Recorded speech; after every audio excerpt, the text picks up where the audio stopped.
안녕하세요, 이민간 귤입니다. 오늘 저희는 도쿄 긴자에서 이렇게 크고 맛있는 교자를 만났습니다. 함께 가시죠. 저희는 오늘 일본에서 가장 땅값이 비싼 동네 도쿄 긴자에 나와 있는데요. 마이바흐와 롤스로이스가 심심치 않게 눈에 띄던 이 긴자 도로를 어째서인지 사람들이 점령하고 있습니다. 긴자는 주말 정오부터 5시까지는 이렇게 보행자 천국이 되는데요. 휘황찬란한 긴자 거리를 이렇게 여유롭게 산책하며 구경할 수 있습니다. 오늘도 역시 물론 어김없이 저의 먹생활 동반자 옥돔도 긴자의 보행자 천국에 함께 출격했습니다. 오랜만에 맛있는 거 먹을 생각에 옥돔이 굉장히 신이 나 있네요. 오늘은 긴자의 유명 노포 왕교자집에 가보려고 하는데요. 기왕에 긴자까지 왔으니 교자 먹으러 가는 길에 딱 1분만 긴자 거리 풍경도 조금 보여드리며 가보도록 하겠습니다. 긴자는 에도시대 은화를 찍어내던 주조소가 있던 곳이라 그런지 예로부터 돈이 흐르는 동네인데요. 그에 걸맞게 수많은 하이엔드 명품 브랜드 매장들과 백화점들이 긴자 거리 분위기를 한층 끌어올리고 있습니다. SNS 중독자인 옥돔도 여기저기 뛰어다니며 연신 카메라 셔터를 눌러댑니다. 화려한 명품 매장들 외에도 긴자에는 전통과 현대를 아우르는 개성있는 가게들이 많은데 골목골목에서 조용히 긴자스러움을 표출하고 있습니다. 긴자 골목에는 수백 년의 역사를 가진 전국적으로 유명한 노포들도 많은데 가게 외관들은 작고 소박한 느낌입니다. 오늘의 목적지는 바로 이 퍼즐 긴자라는 건물 4층에 자리 잡고 있는데요. 건물 바로 옆에는 긴자 이초메역 전철 출구도 있어서 접근성이 좋은 곳입니다.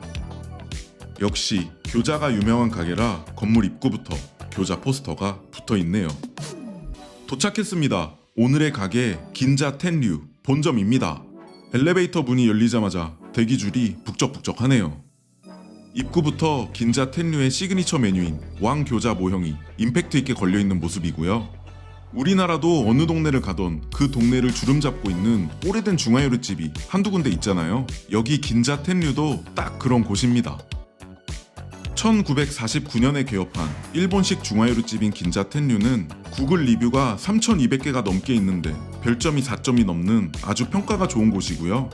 타베로그 점수도 3.61점으로 상당히 고객 만족도가 높은 곳입니다.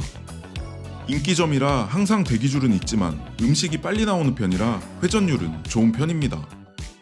비건 메뉴는 준비되어 있지 않은 곳이고요. 어른 한 명당 요리 하나 혹은 음료 하나 이상씩은 시켜줘야 하는 곳입니다. 내부는 생각보다 넓은 편이고요. 노포 중국집치고 깔끔하고 모던한 인테리어인 것 같아요. 개인실이나 반개인실 좌석들도 있더라고요. 긴자라 그런지 조금 여유가 있어 보이는 손님들이 행복한 표정으로 식사를 하고 계셨습니다. 저희는 창가 자리로 안내를 받았는데 등 뒤로 긴자의 골목길이 내려다 보입니다. 메뉴는 와인, 요리, 주류 메뉴로 깔끔하게 구분이 돼 있었고요.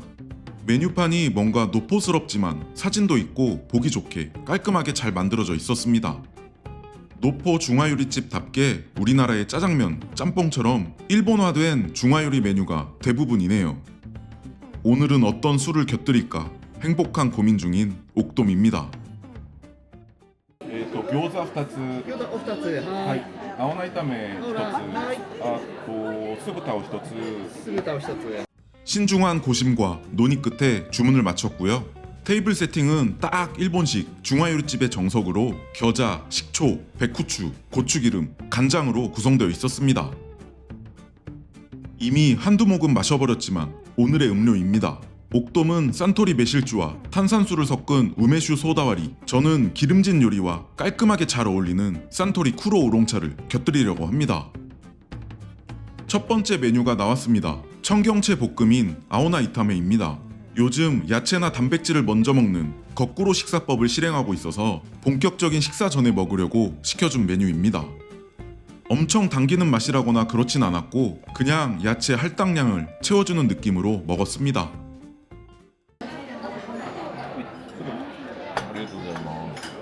일본식 탕수육인 스부타도 나왔습니다. 여기 스부타는 옛날 스타일 그대로이네요.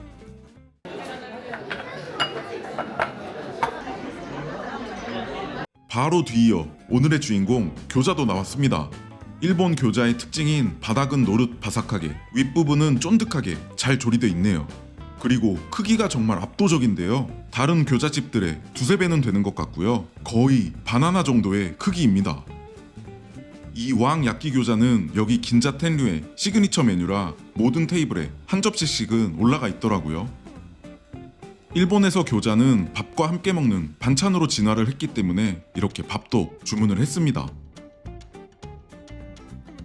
간장과 고추기름, 겨자로 교자를 찍어 먹을 양념장을 세팅해 주고요. 중반 이후에는 식초도 넣어줄 예정입니다.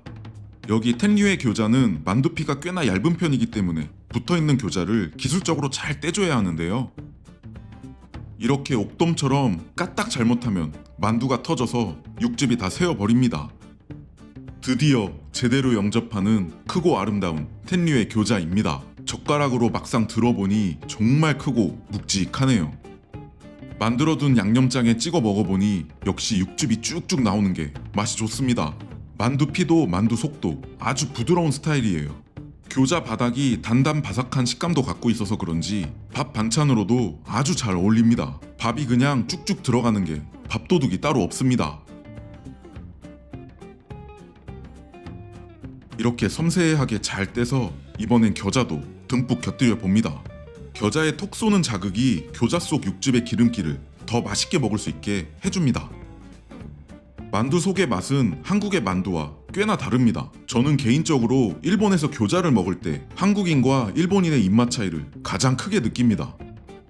일단 일본의 교자 속에는 당면이나 두부가 들어있지 않고요. 만두 속의 고기는 돼지고기로 동일하지만 고기가 한국의 만두보다 훨씬 더 곱게 갈려 있어서 전체적인 식감이 아주 부드럽습니다. 그리고 만두 속에 다져진 양배추가 들어가서 그런지 은은한 단맛이 느껴지는 게 가장 큰 차이점 같습니다. 교자를 먹다가 약간 물릴 때 이 일본식 탕수육인 스부타를 먹어주면 입안 밸런스가 딱 맞아지는데요. 한국 탕수육과 이 스부타를 비교하자면 일단 소스와 튀김이 함께 가볍게 볶아진 복먹이 기본이고 튀김 형태가 길쭉하지 않고 동그란 게 특징인 것 같습니다. 그리고 튀김옷에서 가장 차이점이 느껴지는데 복먹을 전제로 만들어져서 그런지 바삭함을 강조하는 한국의 튀김옷과는 달리 아주 부드러운 튀김옷입니다. 진짜 부드럽다. 고기 자체도 굉장히 부드러운 안심 부위를 사용하셔서 전체적인 식감이 한국 탕수육에 비해 상당히 부드러워요. 두툼한 편인데도 앞니로 아주 부드럽게 잘리더라고요. 탕수육 소스의 맛은 한국 탕수육과 비슷한 듯 조금 다른데 스부타라는 이름 자체가 식초 돼지라는 뜻이라 그런지 한국 탕수육에 비해 신맛이 조금 더 강한 것 같았습니다. 여기 교자는 만두피가 참 얇고 야들야들 부드러운 스타일입니다. 부드러운 식감을 좋아하는 일본인에 맞춰 변화한 느낌이고요. 만두피가 이렇게 부드럽고 얇은데 어떻게 이렇게 큼직한 교자를 터지지 않게 빚고 구워내는지 참 신기하네요.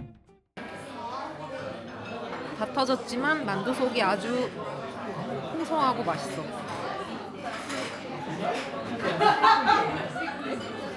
어떻게 먹지? 이렇게 속이 꽉 찬 왕교자를 옥돔도 열심히 즐겨주고 있습니다. 입맛에 잘 맞는지 아주 공격적으로 먹더라고요.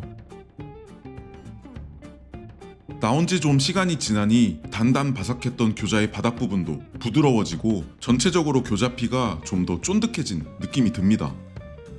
여기 교자의 단점이라면 한국 만두에 비해 속 재료에서 야채 비율이 적고 당면이나 두부 대신 고기가 많이 들어가서 한국 만두에 비해 좀 더 느끼하게 느껴지실 수도 있을 것 같습니다. 그래서 겨자를 곁들여 먹는 게 잘 어울리는 것 같아요. 고기의 고소함이나 기름진 맛을 좋아하시는 분들은 오히려 더 입에 잘 맞으실 것 같습니다. 이 왕교자는 한 접시에 8개가 기본인데요. 일단 크기도 큰 편이기 때문에 양도 꽤 많은 편입니다. 저처럼 양이 많지 않으신 분들은 밥은 안 시키셔도 되고요. 교자 한 접시를 두세 분이 공유를 하셔도 좋을 것 같습니다.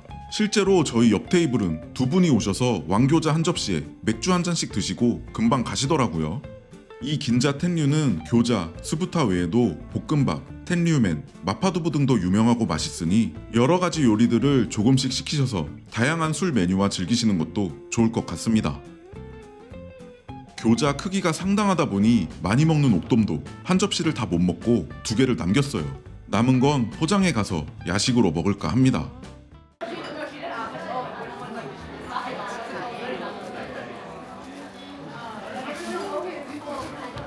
당연하게도 저는 깔끔하게 완식했고요. 다음에는 볶음밥을 먹으러 와야겠어요.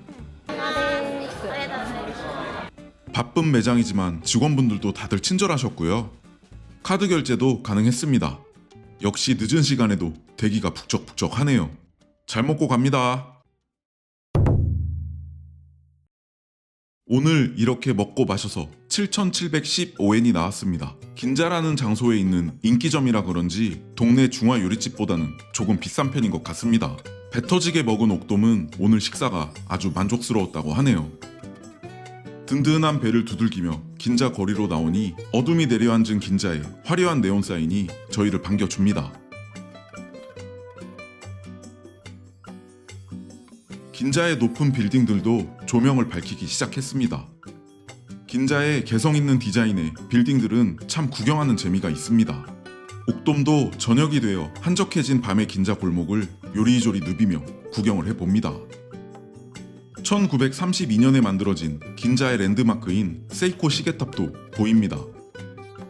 긴자의 야경을 감상하고 있는데 어디선가 색소폰 음색이 들려오더라고요.